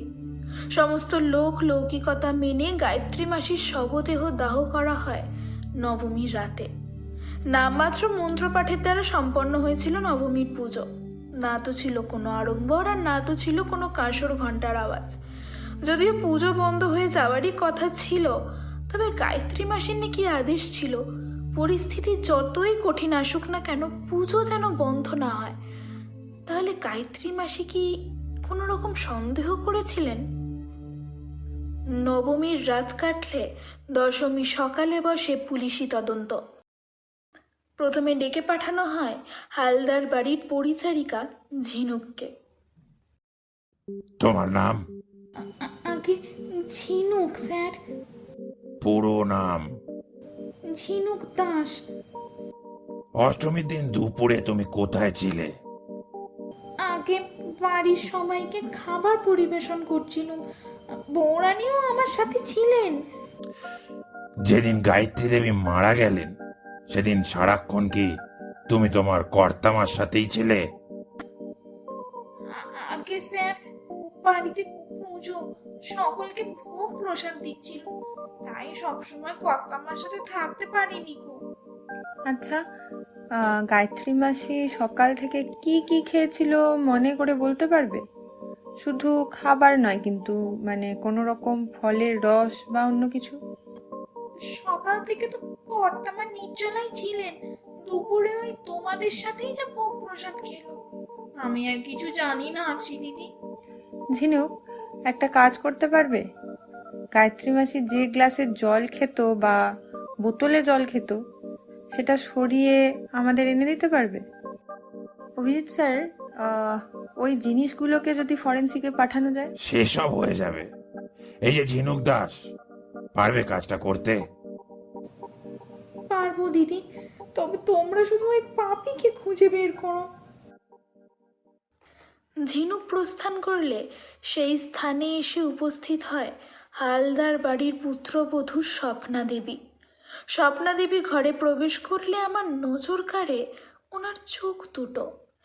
এই গোটা কেসের রহস্যের জাল যেন ওনার ওই ভাষা ভাষা চোখ দুটোর মধ্যেই লুকিয়ে রয়েছে। এই অবস্থায় আপনাদের প্রশ্ন করার জন্য আমরা ক্ষমা প্রার্থী, কিন্তু আপনারা তো জানেনই গায়ত্রী দেবীর মৃত্যু হার্ট অ্যাটাকে হয়নি, তাকে বিষ দেওয়া হয়েছিল। আপনারাও নিশ্চয়ই চাইবেন গায়ত্রী দেবীর খুনিকে সকলের সামনে আনতে, তাকে শাস্তি দিতে। স্বপ্নাদেবী চুপ করে থাকেন। যদিও আপনাকে এই প্রশ্নটা করা উচিত নয়, তবুও তদন্তের স্বার্থে জিজ্ঞাসা করতেই হচ্ছে। অষ্টমীর দুপুরে আপনি কোথায় ছিলেন? ঝিনুকের সাথে গ্রামের সকলকে খাবার পরিবেশন করছিলাম। আপনাকে আমরা দুটো প্রশ্ন করব। আপনি যদি কিছু জেনে থাকেন তাহলে আমাদের দয়া করে সাহায্য করবেন। প্রথম, গায়ত্রী মাসি কি কোনো বিষয় নিয়ে দুশ্চিন্তায় ছিল? মায়ের মাথায় অনেক চিন্তা থাকতো, যত বড় দায়িত্ব তত বেশি চিন্তা। বেশ। আর দ্বিতীয়, আপনার স্বামীর সাথে তার মায়ের সম্পর্কের উপর আলোকপাত করতে পারেন? চোখে যা দেখা যায় তা সবসময় সত্যি নাও তো হতে পারে। মরিচিকার পিছনে দৌড়ালে তো কোনোদিনই কোনো হিসাব মেলাতে পারবেন না। আপনাদের আর কিছু জানার আছে? না, আপনি এবার আসতে পারেন।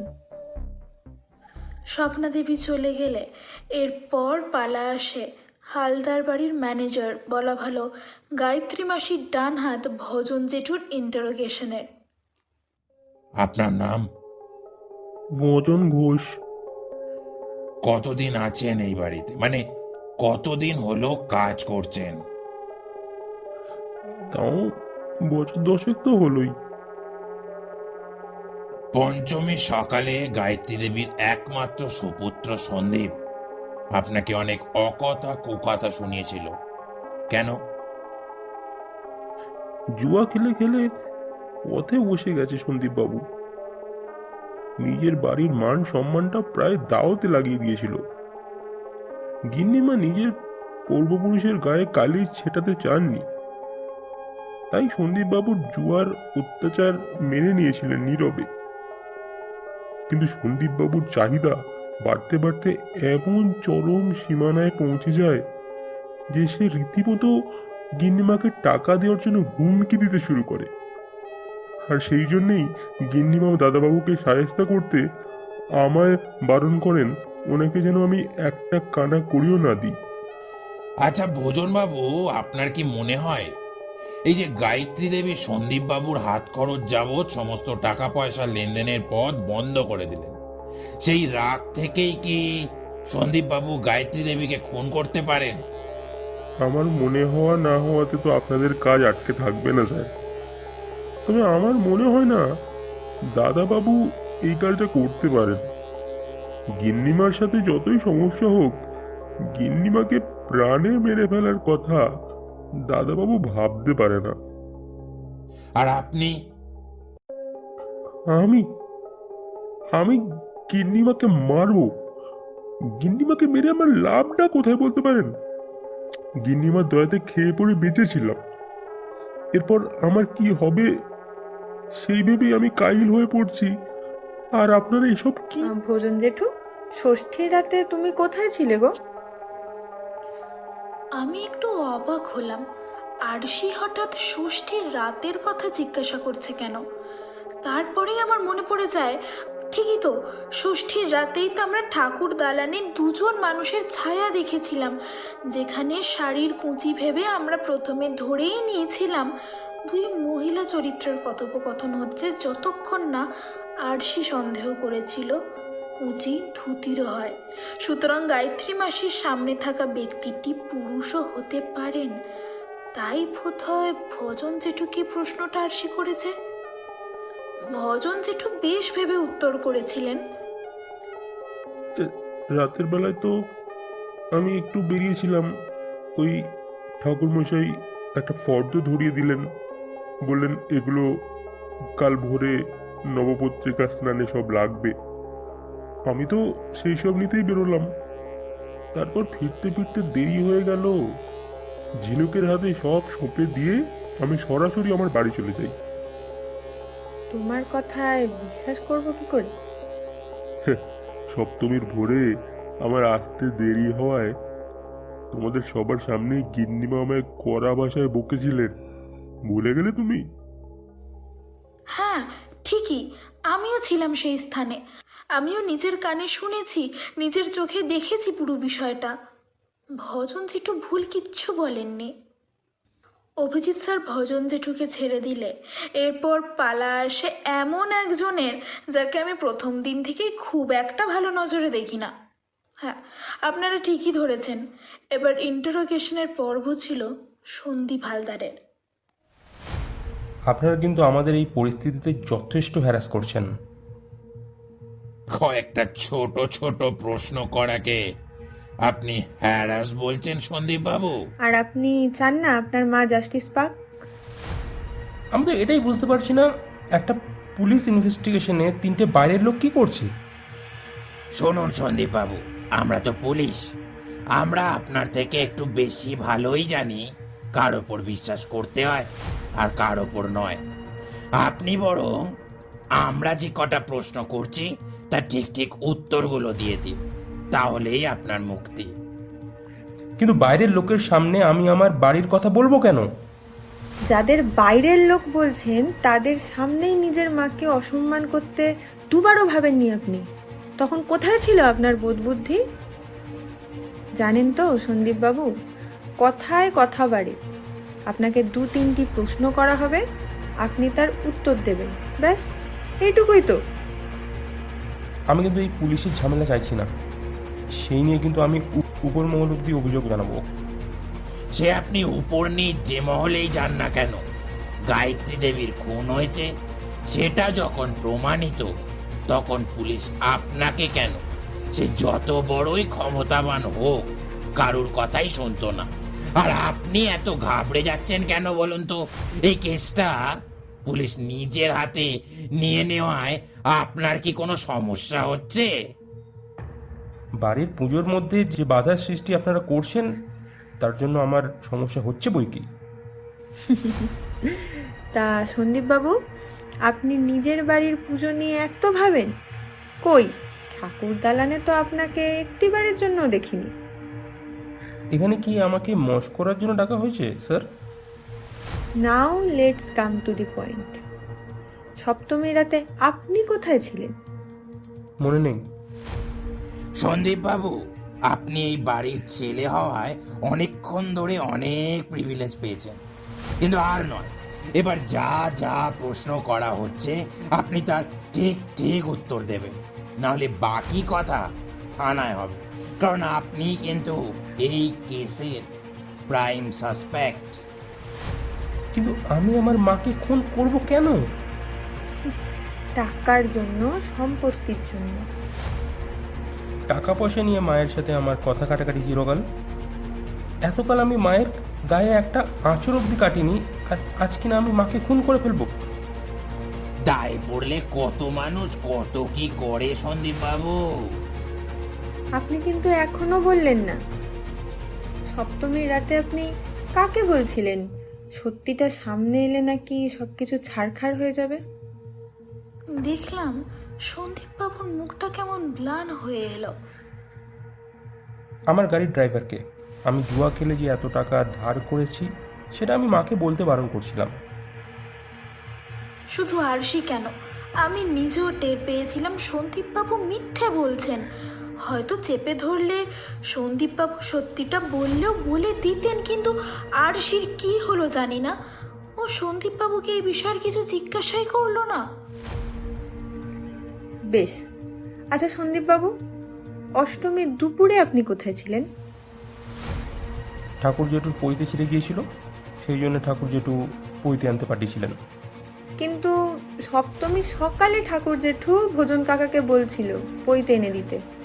তো আপনি কি বলতে চাইছেন আমি মিথ্যে বলছি? আহা সন্দীপবাবু, আপনি তো উত্তেজিত হচ্ছেন কেন? উত্তেজিত হওয়ার যথেষ্ট কারণ আছে। ঠাকুর জেঠু কী কারণে আবার আমায় পইতে কিনতে পাঠিয়েছিলেন তা আপনারা ঠাকুর জেঠুকে জিজ্ঞেস করে নেবেন। গায়ত্রী মাসের ওপর তো আপনার অনেক রাগ সন্দীপবাবু। আপনাকে বারবার টাকা দিতে প্রত্যাখ্যান করেছিলেন তিনি। আপনাদের যদি মনে হয় এইটুকু কারণের জন্য আমার মাকে আমি খুন করব, তাহলে বলতেই হয় আপনি গোয়েন্দাগিরিটা ছেড়ে দিন। শুধু ওই কটা টাকার জন্য কেন সন্দীপবাবু? এই বাড়ির মালিকানার জন্যও তো করতে পারেন। আপনার যা ভাবার আপনি ভাবতে পারেন, আপনার ভাবাতে মিথ্যাটা সত্যি হবে না। বেশ, আপনি এখন আসতে পারেন। আর বলছি, যাওয়ার সময় ঠাকুর জেঠুকে একটিবার এই ঘরে পাঠিয়ে দেবেন।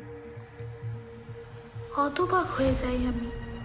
আরশি ঠাকুর জেঠুকে ডেকেছে কেন? কি হিসাবে? ঠাকুর জেঠু অত্যন্ত ভালো মনের একজন মানুষ এবং সুবক্তাও বটে। আর সীমা, শুনলাম তুমি ডেকে পাঠিয়েছ আমায়। ও ঠাকুর জেঠু, আসুন, বসুন এখানে। আচ্ছা ঠাকুর জেঠু, আপনি গায়ত্রী মাসিকে ঠিক কবে থেকে চেনেন? খুব বেশি দিন না, তাও ওই বছরখানেক হবে। এখানে আমার এক পুরনো বন্ধুর বাড়ি হওয়ায় তার সাথে দেখা করতে এসেছিলাম, আর সেই আমায় এই বাড়ির পুজোর কথা বলে। আপনি সপ্তমী সকালে ভোজন জেঠুকে পৈতে আনতে পাঠান, আবার অষ্টমীর দুপুরেও সন্দীপবাবুকে পৈতে কিনতে বলেন। কেন? মানে দুটো পৈতে নিয়ে আপনি কি করবেন?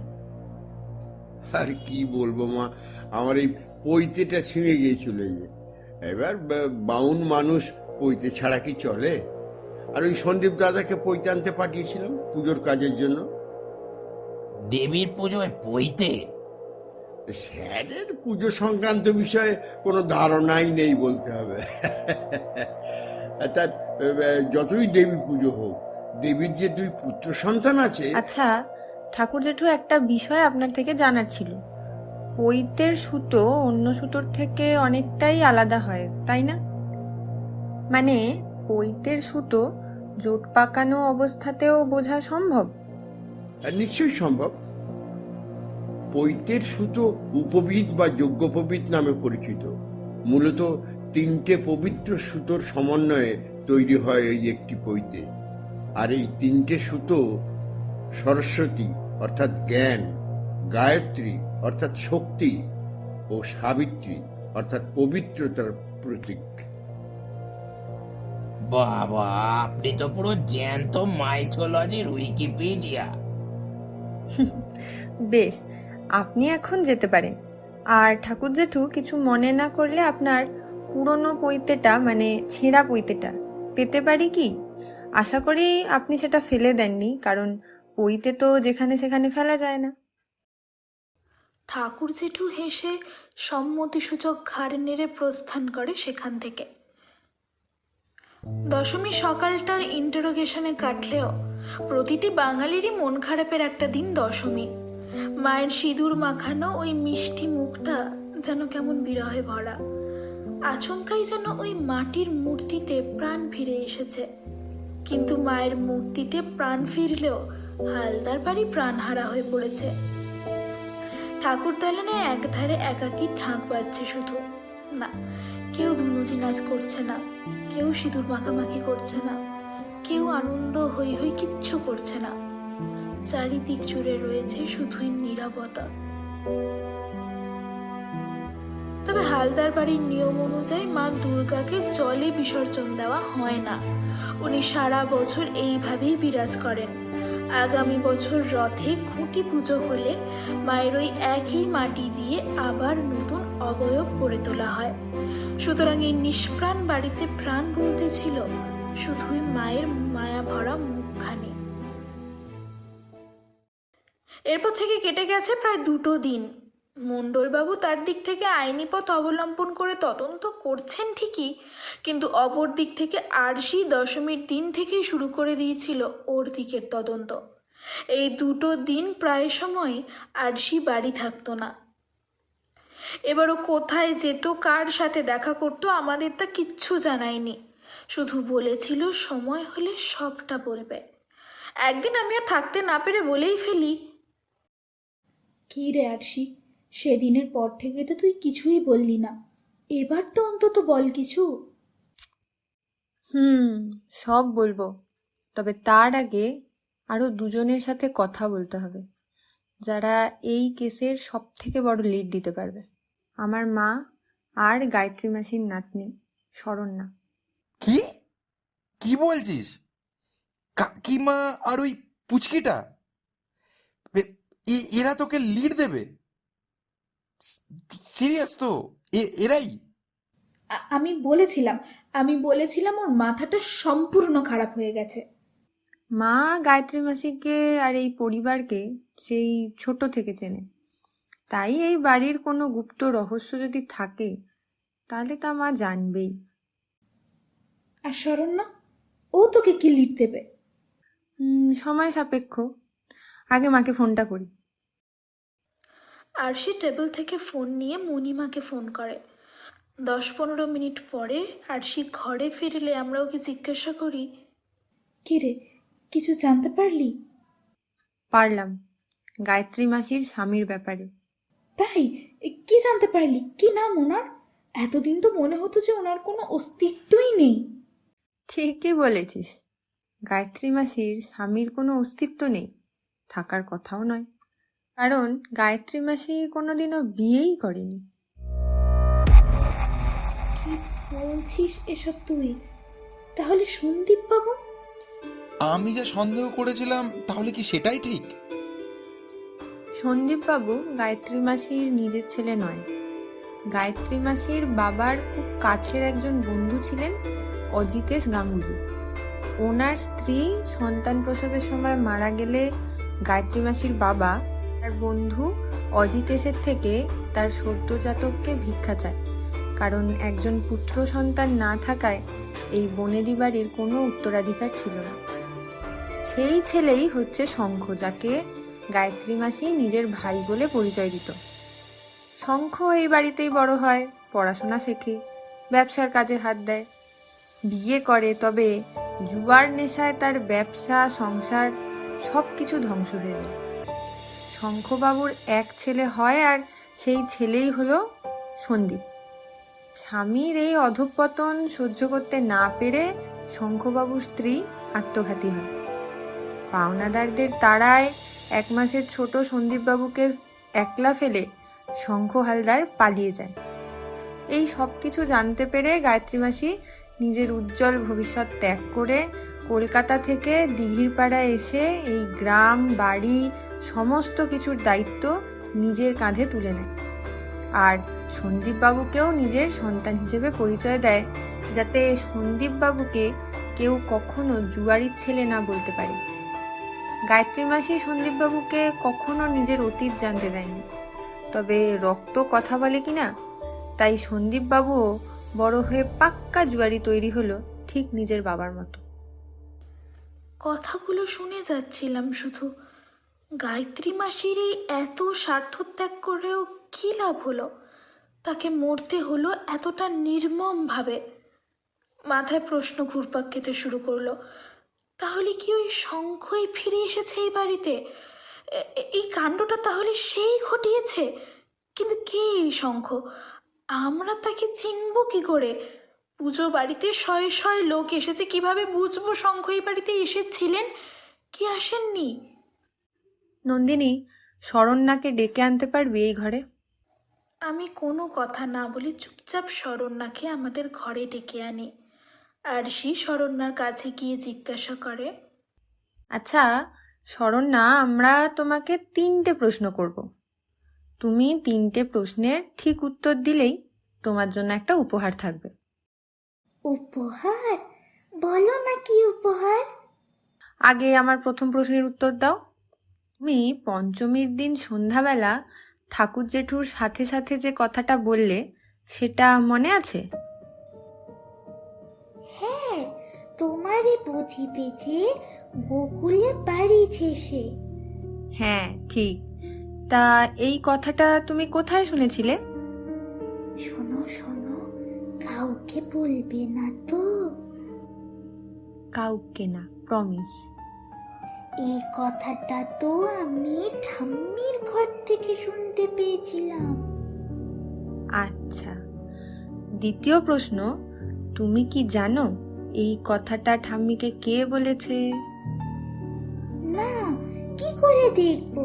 দরজা তো বন্ধ ছিল, কিন্তু এই আওয়াজটা আমি শুনেছি জানো। শরণ্যা, এই বাড়িতেই শুনেছ তার আওয়াজ? হ্যাঁ তো। আচ্ছা, 3 নম্বর নম্বর প্রশ্নের উত্তর দিলে তুমি আমায় উপহার দেবে। দেবো তো। আচ্ছা শরণ না, তোমাদের বাড়িতে আগে যে ঠাকুর জেঠু পুজো করতো সে কি এই ঠাকুর জেঠুই ছিল? আমি আরশির প্রশ্ন শুনে অবাক হয়ে যাই। প্রথমত শরণ্যা একজন শিশু, আর দ্বিতীয়ত এ কাকে নিয়ে সন্দেহ করছে আরশি? গায়ত্রী মাসি তো নিজে ঠাকুর জেঠুর সাথে আমাদের পরিচয় করিয়ে দিয়েছিলেন। আমি আরশিকে থামাতে উদ্যত হলে আরশি আমাকে হাত দেখিয়ে থামিয়ে দেয়। না, আগের ঠাকুর জেঠুর ইয়া লম্বা লম্বা গোঁফ ছিল। ওই ঠাকুর জেঠু নন ইনি? না তো, ঠাম্মি বলেছিল এটা নতুন ঠাকুর জেঠু। ও হ্যাঁ, জানো তো আরেকটা কথাও শুনেছি আমি, তোমার মৃত্যু লেখা থাকবে আমার নামে। আরশি নিজের ব্যাগ থেকে একটা চকলেট বের করে শরণ্যাকে দেয়। খুশিতে শরণ্যাও আমাদের ঘর থেকে প্রস্থান করে। আরশি, তুই কি করতে চাইছিস? মানে তোর পরের পদক্ষেপ কি, সেটা এবার নিশ্চয়ই বলা যায়।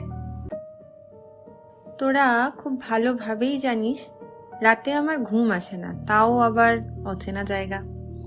সপ্তমী রাতে নন্দিনী ঘুমিয়ে পড়ার পর আমি ঠাকুর দালানে এসেছিলাম, আর ঠিক তখনই আমি এক মূর্তিমানকে গায়ত্রী মাসির ঘর থেকে পালিয়ে যেতে দেখি। প্রথমে চোর ভাবলেও আমার চোখের উপর থেকে পর্দা ক্রমশ সরতে থাকে। ওই মূর্তিমানকে ধাওয়া করতে না পারলেও গায়ত্রী মাসির দরজার গোড়ায় কিছু একটা সাদা সুতো জড়িয়ে পেঁচিয়ে গিয়েছিল। ওই সাদা সুতোগুলোকে ভালো করে দেখলে আমি বুঝতে পারি পইতে। আর এই বাড়িতে ব্রাহ্মণ বলতে একজনই আছেন। ও মাই গড, আরশি, এসব তুই কি বলছিস? তার মানে এই কারণেই ঠাকুর জেঠু ভজন কাকা ও সন্দীপ বাবুকে পুইতে কিনতে পাঠান। অষ্টমীর দিন সকালে পুজোর ফাঁকে আমি একবার ঠাকুর জেঠুর ঘরেও যাই। ঘর থেকে তেমন কিছু না পেলেও ওনার পুঁটলি থেকে ওই অর্ধেক জোট পাকানো পইতে আর একটা ছবি পাই। ছবিতে ছিল গায়ত্রী মাসির ছোটবেলার একটা মুহূর্ত, আর পাশে ছিল ছোট্ট একটা ছেলে। তবে তিনি কে সেটা সেই মুহূর্তে বুঝতে না পারায় আমি আমার মোবাইলে একটা ছবি তুলে রাখি। আরশি ফোন খুলে সেই ছবিটা আমাদের দেখায়। গায়ত্রী মাসির পাশে থাকা ওই ছোট ছেলেটার ছবি দেখিয়ে ভোজন জেঠুর থেকে খোঁজ নিয়ে জানতে পারি ইনি শঙ্খ। তবে এই ঠাকুর জেঠুর সাথে শঙ্খর কি সম্পর্ক, এটাই আমাকে বড্ড ভাবাচ্ছিল। গায়ত্রী মাসির মৃত্যু হতে পারে এটা আমি আন্দাজ করেছিলাম, কিন্তু এতটা তাড়াতাড়ি যে ঘটনাটা ঘটে যাবে এটা আমার কল্পনাতেও ছিল না। গায়ত্রী মাসির মৃত্যুর পর আমি কনফার্ম হয়ে যাই যে এই কাজটা অবশ্যই শঙ্খর। তবে ঠাকুর জেঠুই শঙ্খ কিনা সেটা শিওর হওয়ার জন্য আমার কিছু প্রমাণের দরকার ছিল, আর তাই প্ল্যান মাফিক দশমীর সকাল থেকেই আমি এই ঠাকুর জেঠুর বিষয়ে খোঁজ খবর নিতে শুরু করি। সময় নষ্ট না করে প্রথমেই যাই আসল ঠাকুর জেঠু অর্থাৎ পরিতোষ চক্রবর্তীর বাড়ি। আচ্ছা বেশ, তারপর? এই বাড়ির ঠাকুর জেঠুর সাথে পরিতোষ চক্রবর্তীর পরিচয় দীর্ঘদিনের। কোনো এক সাধুর সৎসঙ্গে ওদের দেখা হয়। বেশ, সে না হয় বুঝলাম, কিন্তু এতগুলো বছর যিনি এই বাড়িতে পুজো করে আসছেন, তিনি হঠাৎ করে এই বছর পুজোর কাজ বন্ধ করে দিলেন কেন? পরিতোষ চক্রবর্তীর শারীরিক অবস্থা বিশেষ ভালো নয়। দুর্গাপুজোর মতো এত বড় একটা অনুষ্ঠান একা হাতে সামলানো তার জন্য একেবারেই অসম্ভব ছিল। তাই গায়ত্রী মাসি বলেছিলেন পরিতোষ জেঠুই যেন কোনো ব্যবস্থা করে দেয়। আর পরিতোষ জেঠু বন্ধু হওয়ার সুবাদে পরিতোষ জেঠু এই ঠাকুর জেঠুকে হালদার বাড়ির পুজোর জন্য সুপারিশ করে গায়ত্রী মাসিকে। একেবারেই তাই। তাহলে তো ঠাকুর জেঠু শঙ্খ নন, কারণ শঙ্খ তো আর ব্রাহ্মণ নয়, আর পূজারী ব্রাহ্মণ ছাড়া দুর্গা পুজোর এত নিয়মকর্ম সাধারণ মানুষের পক্ষে তো জানা সম্ভব নয়। আবার ভুল করছিস নন্দিনী। শঙ্খ কিন্তু হালদার বাড়ির প্রকৃত ছেলে নন।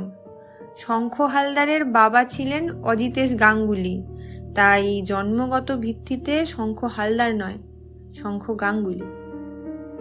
ও মাই গড, আমার তো মাথার কাজ করছে না রে। আচ্ছা, গায়ত্রী মাসি বুঝতে পারেনি এই ঠাকুর জেঠুই ওনার পালিত ভাই শঙ্খ? আমার যতদূর মনে হয় গায়ত্রী মাসি প্রথমটা আঁচ করতে না পারলেও পরে ঠিকই বুঝতে পেরেছিল যে এই ঠাকুর জেঠুই গায়ত্রী মাসির পালিত ভাই।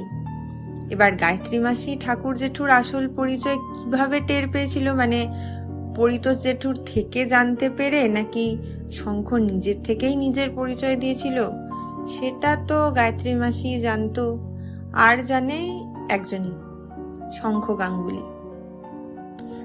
তোর হাতে তো এখন অনেক প্রমাণ আছে, তাহলে তুই ধরছিস না কেন শঙ্খকে? মার্ডার ওয়েপন এখনো অবধি কিছু পাওয়া যায়নি। আমার শেষ তুরুপের তাস খেলে দিয়েছি। আজ রাতে রেজাল্ট এলে মার্ডার ওয়েপন পেয়ে গেছিস? কি জলের বোতল না কোনো খাবার? না, কোনোটাই নয়। ঠোঁট আর জিভের সাহায্যে আমরা কি শুধুই খাওয়া দাওয়া করি নন্দিনী? পুজোতে আর কি কি কাজে আমাদের মুখগহ্বর ব্যবহৃত হয় সেটা আজকে রাতটা তুই ভাবতে থাক, বাকি রহস্যের উদ্ঘাটন কাল সকালে। ঠোঁট মুখ দিয়ে খাবার খাই, কথা বলি, বাঁশি বাজাই, শ্বাস প্রশ্বাসও নিই, আর আর আর কি করি? এই আরশি, বলে জানা। না, সারা রাত ভেবেও এই রহস্যের কোনো কুলকিনারা করতে আমি পারিনি। ঠোঁট আর জিভ দিয়ে আর কি কাজ হতে পারে? আজকের সকালটা যেন বড্ড তাড়াতাড়ি হলো। আরশি অভিজিৎ বাবুর সাহায্য নিয়ে সকাল সকাল হালদার বাড়ির সবাইকে ঠাকুর দালানে জড়ো করে। সাত সকালে এখানে ডেকে এনে কি নীরবতা পালন চলছে? কি হয়েছে, কেউ কিছু বলবে? বলছি সন্দীপ বাবু, সবটা বলছি, তবে তার আগে একটা বিষয় না বললেই নয়। সম্পত্তির লোভ যে কি মারাত্মক সেটা এই বাড়িতে না এলে জানতেই পারতাম না। একজন যে কিনা সমস্ত কিছু ত্যাগ করে সকলকে আগলে রেখেছে, অন্যদিকে আর একজন সব কিছু ধ্বংস করে নিজের অধিকার আদায়ে ব্যস্ত। এত কুরুচি সম্পন্ন মানুষ কিভাবে যে সমাজে বহাল তবিয়তে থাকে সেটাই আমাকে বড্ড ভাবায়। ঠিক বলেছিস। আরে বনেদি বংশের রক্ত তো আর নয়, তার ব্যবহারে কি রুচি, সৃজনশীলতা এইসব আশা করা যায়? যার নিজের নয় সেটাকেও ছিনিয়ে নিতে হবে, ভুল করবে আবার সেটা জাহির করেও বলবে। সত্যি মানুষরূপী দানব সব। আপনারা কাজের কথা বলবেন একটু? সকালে সবাইকে এক জায়গায় ডেকে এনে কি নাটক হচ্ছে এসব? আহা সন্দীপ বাবু, চড়ছেন কেন? খেলা তো সবে শুরু হয়েছে। আসল মামলায় না গিয়ে অহেতুক বাক্যালাপ আমরা ইচ্ছা করেই করছিলাম, যাতে এগুলো শুনে ঠাকুর জেঠু ওরফে শঙ্খ গাঙ্গুলি উত্তেজিত হয়ে নিজের মুখেই সব অপরাধ স্বীকার করে নেয়। কিন্তু কাঠখড় পুড়িয়ে এতগুলো বৃথা চেষ্টার পর শঙ্খ গাঙ্গুলির নির্বাক থাকলে আরশি তার শেষ চালটা দেয়। এসব মানুষ হচ্ছে নরকের কীটের চেয়েও অধম। একজন অতি ভদ্র, স্বার্থত্যাগী, উপকারী মানুষকে মারতে আপনার হাত কাঁপে না?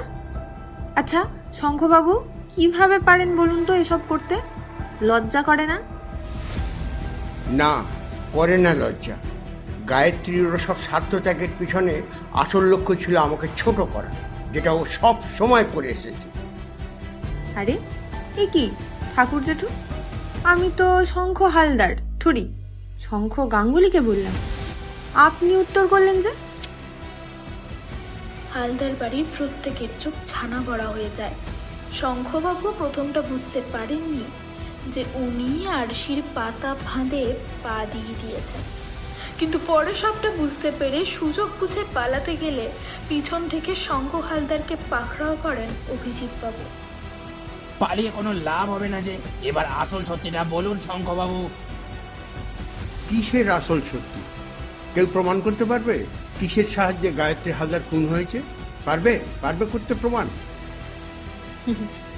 বুদ্ধিটা আপনার বরাবরই ভালো, তবে সঠিক জায়গায় কাজে লাগালে আর জেলে যেতে হতো না। কি বলেছিলেন আপনি? আপনার মধ্যেই গায়ত্রী মাসির মারণাস্ত্র লুকিয়ে আছে, তাই না? মানে উনি নিজের সাথে মার্ডার ওয়েপন নিয়ে ঘুরছেন? ঘুরছেনই তো, আমাদের সকলের সামনে মার্ডার ওয়েপন নিয়ে উনি দিব্যি হেঁটে চলে বেড়াচ্ছেন, কিন্তু দেখুন আমরা কেউই কিছু ঠাউর করতে পারিনি। এসব কি হেয়ালি হচ্ছে আরশি? এবার তো আসল সত্যিটা বল, আর কত সাসপেন্স ক্রিয়েট করবি? বেশ বলছি, গায়ত্রী মাসির মার্ডার ওয়েপন শঙ্খ গাঙ্গুলির নামেই রয়েছে। নামে মানে কি বলছিস? আজ্ঞে হ্যাঁ, শঙ্খ মানে শাঁখ। শাঁখ তো মুখ দিয়েই বাজাতে হয়, তাই শাঁখ হচ্ছে সবচেয়ে নিরাপদ অস্ত্র, যা চোখের সামনে থাকলেও সচরাচর কারুর সন্দেহের তালিকাতেও আসবে না। আর গায়ত্রী মাসির শরীরে বিষক্রিয়া ঘটানোর এর থেকে সেফেস্ট অপশন আর কি হতে পারে? আর পুজো বাড়িতে এক কেন একাধিকবার শাঁখ বাজানোটাও খুবই নর্মাল, তাই সেই দিক থেকেও আপনি চিন্তামুক্ত যে বিষ ঠিক তার কাজ করবে। তবে আপনার বুদ্ধির পরিচয় পাওয়া যায় অন্য জায়গায়। আপনি কিন্তু ওই বিষাক্ত শাঁখ ঠাকুরের যাবতীয় জিনিসপত্রের সাথেই রাখতে পারতেন, কারণ ইউজুয়ালি শাঁখ বাজানোর পর শাঁখের মুখ ধুয়েই রাখা হয়। কিন্তু আপনি সেই রিস্কটা নেননি।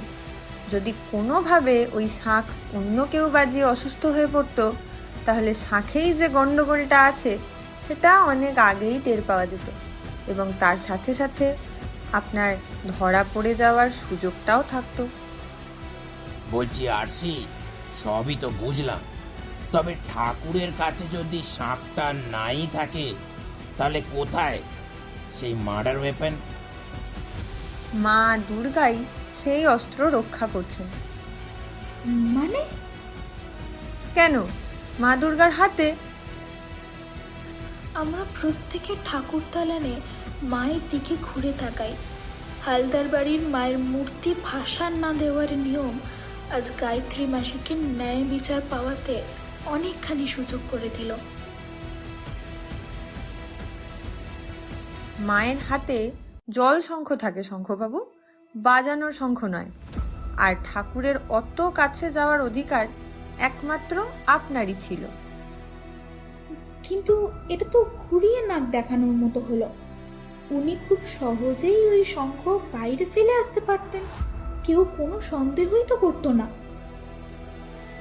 বুদ্ধি খুলেছে মেয়ের, ঠিকই এটা করাই যেত, কিন্তু উনি বুঝতে পারেননি যে পুলিশ গোটা বাড়ি সিল করে দেবে।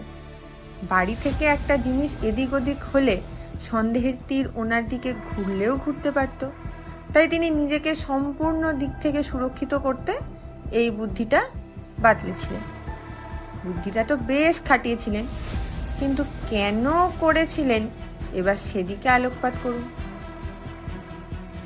এত অবধি চুপচাপ বসে সবটা শুনছিলেন শঙ্খবাবু। আরশির প্রশ্ন মানে বিদ্ধ হয়ে মুখ খুললেন তিনি। গায়ত্রী যখন সন্দীপের দায়িত্ব নেয়, আমি ভেবেছিলাম আমার ছেলেটা বোধহয় আমার মতো হবে না। তবে আমি জানতে পারি আমার ছেলেও আমার মতো জুয়ার নেশায় বুঁদ হয়ে থাকে।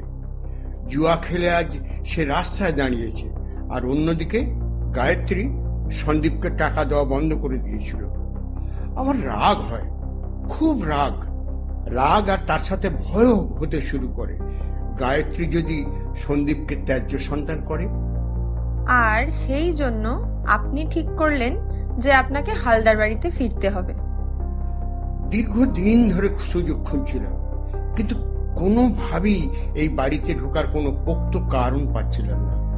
তারপর কারণ নিজে থেকেই আমার কাছে এলো। পরিতোষ চক্রবর্তীর হাত ধরে। তো যাই হোক শঙ্খবাবু, গায়ত্রী মাসি কবে জানতে পারলো আপনি ওনার সৎ ভাই শঙ্খ? এই বাড়িতে আসার পরের দিনেই আমার পিঠে থাকা জন্ম দাগটা চোখে পড়ে যায় গায়ত্রীর। তখনই নিশ্চয়ই গায়ত্রী মাসি আপনাকে এই বাড়ি ছেড়ে চলে যেতে বলেছিলেন। চলে যেতে বলেনি, তবে বলেছিল সন্দীপ যেন নিজের জন্ম পরিচয়ের বিষয়ে কিছু জানতে না পারে। কিন্তু আপনি তো সন্দীপ বাবুকেও ডেকে সব সত্যিটা বলতে চেয়েছিলেন।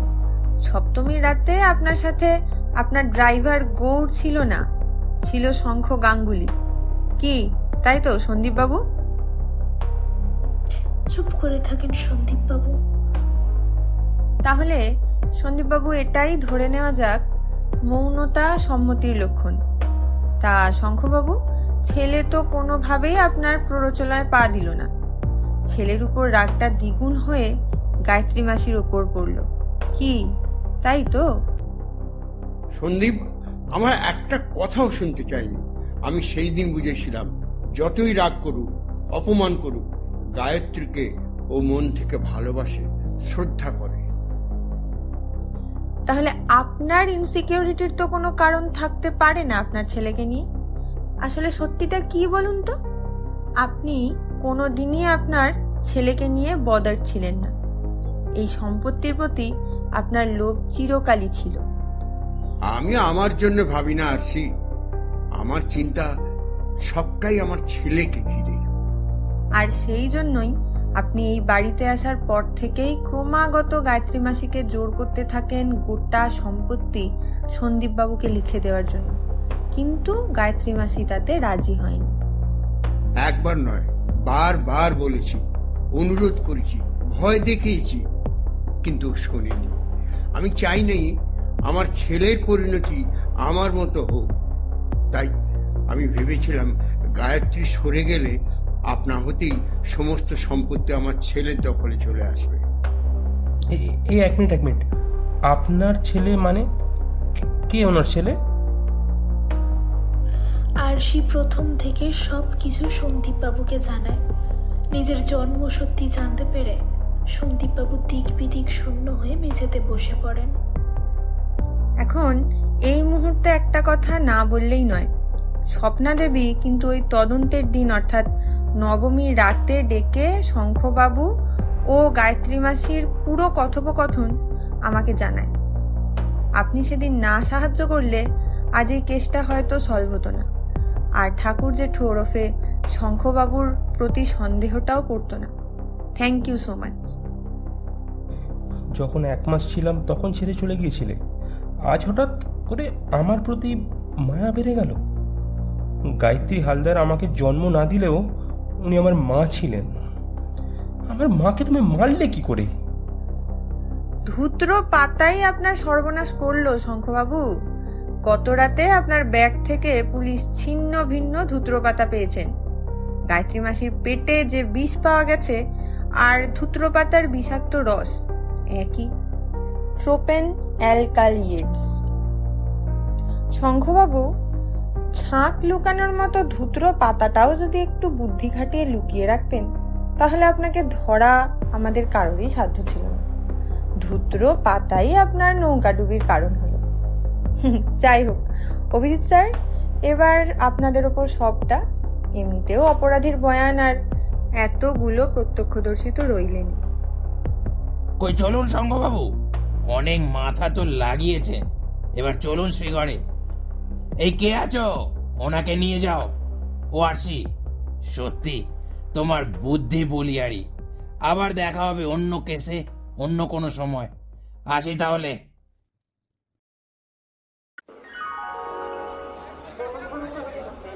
এই পার্থিব, এই ব্যাগটা তোল তো। উফ, কি ভারী। পাশরা সিটের নিচে ঢুকিয়ে দিই। বাবা, কতদিন পর আবার কলকাতা ফিরছি। তবে সন্দীপ বাবুর জন্য খারাপ লাগছে। এই যে মানুষটা ভালোই।